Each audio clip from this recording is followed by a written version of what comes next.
As the spectacular impacts of the Shoemaker-Levy comet continue, BBC2 presents a series of short animations over the next 5 nights, each telling part of the story behind the collision with Jupiter. Tonight's explores how the comet was formed.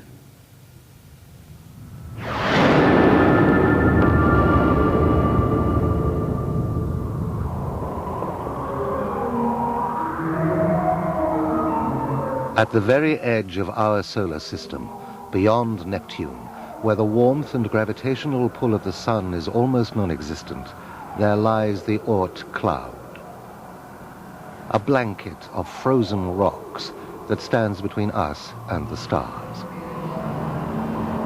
These rocks are leftovers from the beginning, when the solar system first formed.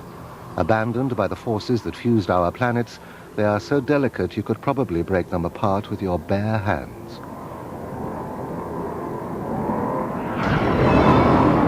Occasionally, one of these dark bodies is captured by the sun's gravity and starts to fall towards the center of the solar system. Unused to the strength of the sun's rays, the frozen gases that bind it together are blown off, and ultraviolet light starts to tear its atoms apart. Gradually, an enormous fluorescent tail forms, streaming away from the sun.